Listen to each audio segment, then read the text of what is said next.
This video is sponsored by the Magnus Archives.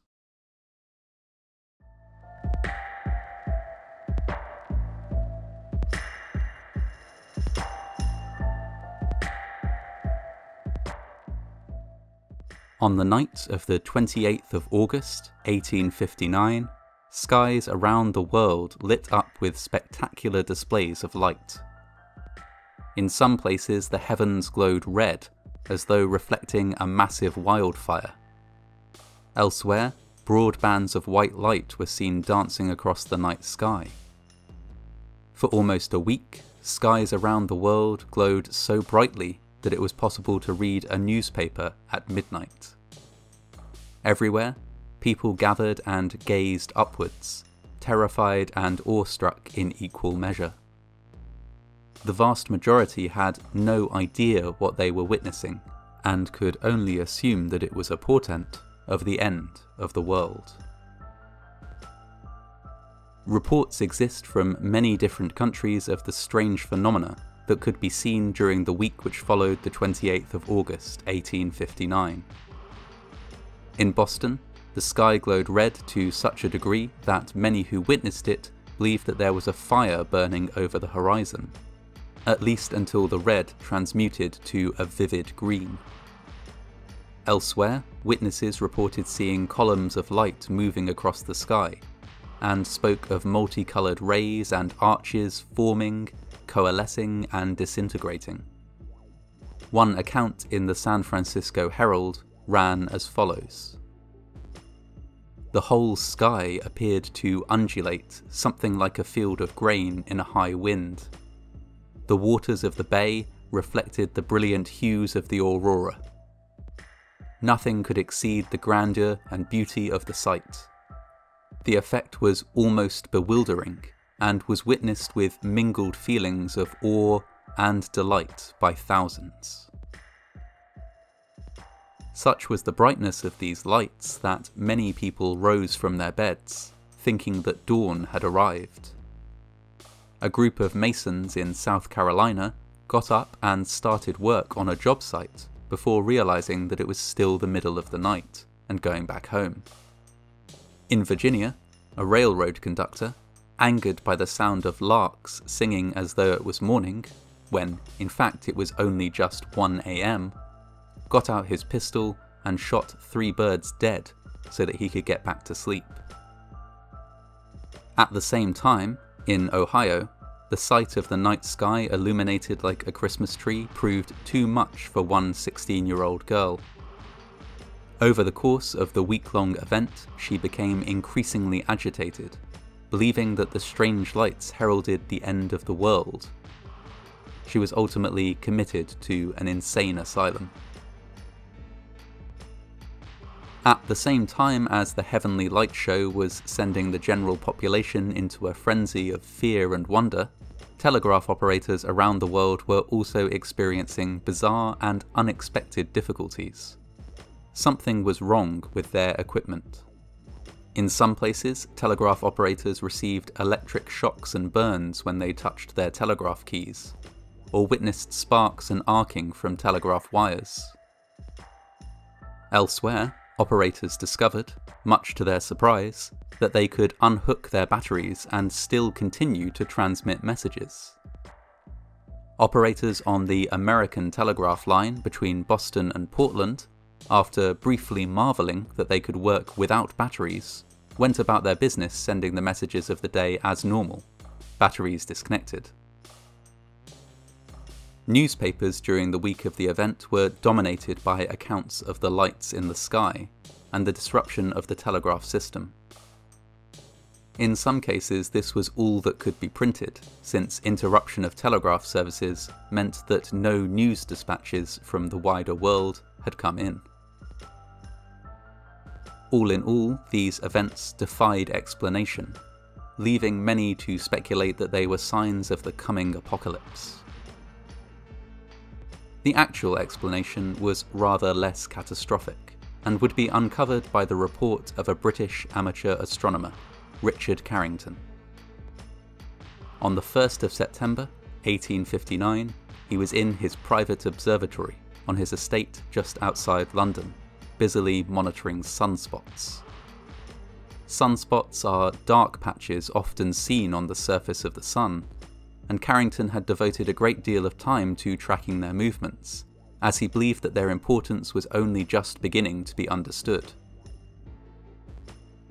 While he was busy with his work, Carrington witnessed something unusual. Two patches of intense white light appeared on the surface of the sun, flared briefly and then disappeared. Intrigued, Carrington made a drawing to capture his observations, something he would later send to the Royal Astronomical Society as part of a complete report. Although he didn't know it at the time, Carrington had just witnessed two in a series of solar flares. Solar flares are violent events on the surface of the sun, which are almost always accompanied by the ejection of a huge quantity of energetic particles. Of course, the sun constantly emits a solar wind of such particles. Usually, we are completely protected from these by the Earth's own magnetic field. This field stops radiation from the solar wind from harming us, and prevents it from degrading the atmosphere. Only a tiny amount of the material delivered by solar winds can penetrate our atmosphere. Because of the orientation of the Earth's magnetic field, this is most likely to happen at the North and South poles, something which results in the phenomenon we know as aurora borealis, or the Northern Lights. During solar flares, the sun releases much more material than usual, a huge belch of magnetized plasma. When this is directed towards the Earth, aurora borealis becomes visible far beyond the poles. The solar flares witnessed by Carrington had just sent another massive dose of magnetized plasma on its way towards Earth. That evening, the terrifying and awe-inspiring lights in the sky would be seen again around the world. It would be some time, of course, before Carrington's report allowed the flares and the bizarre activity in the skies to be linked. When they finally were, it was decided that the event should be named in his honour, the Carrington event. Carrington would have every reason to be pleased to be remembered in such a way. After all, the Carrington event made headlines around the world, and while it caused some disruption, it was far from deadly. At the time, it must have seemed a bizarre but momentous scientific discovery, not something that would pose any real danger to the world at large. The significance of the Carrington event, however, should not be missed. In 1859, electrical technology was relatively basic, with the telegraph system the only piece of technology in widespread use that was reliant on electrical power. Since then, much more of the world's infrastructure has come to be dependent on electricity. Which begs the question, what would happen should a Carrington-level event occur today? Unlike in 1859, it's fairly likely that we'd have some warning when a geomagnetic storm might affect the Earth. Systems currently in place should allow us at least one full day to prepare, and the long-term effects of the event would be very much dependent on that preparation.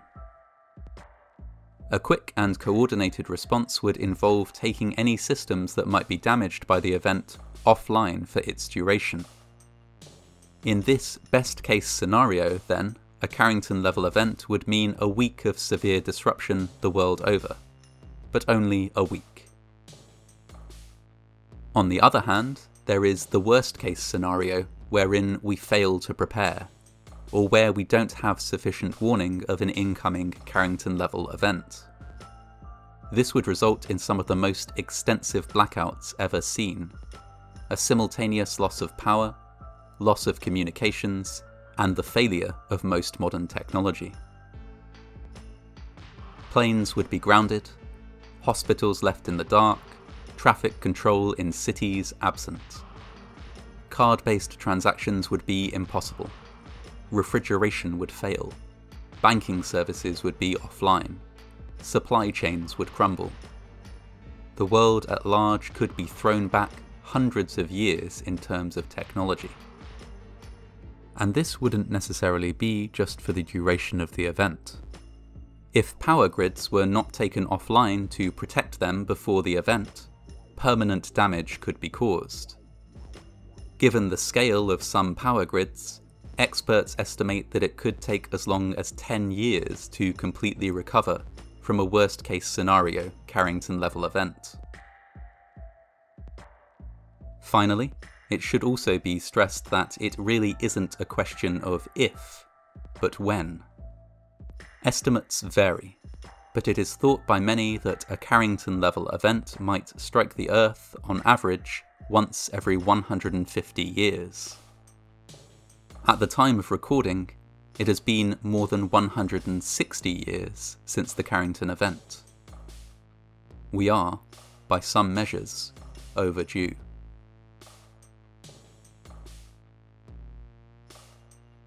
If you enjoyed this, or any of my stories, you'll almost certainly enjoy the Magnus Archives, a horror fiction podcast that was kind enough to sponsor today's video.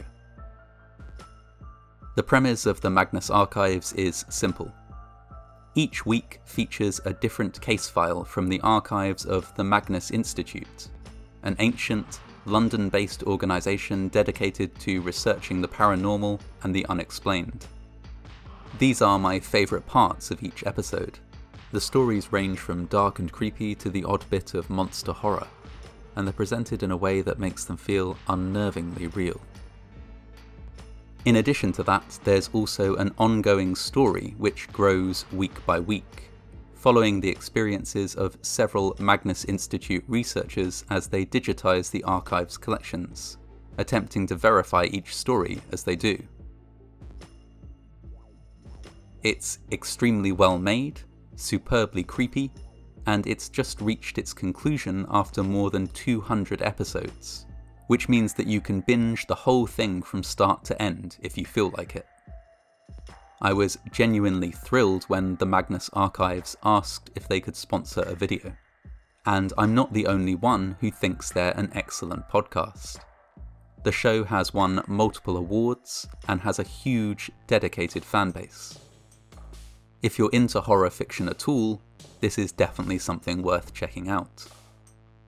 To find out more, subscribe or listen for free, search for the Magnus Archives wherever you listen to your podcasts, or visit www.rustyquill.com.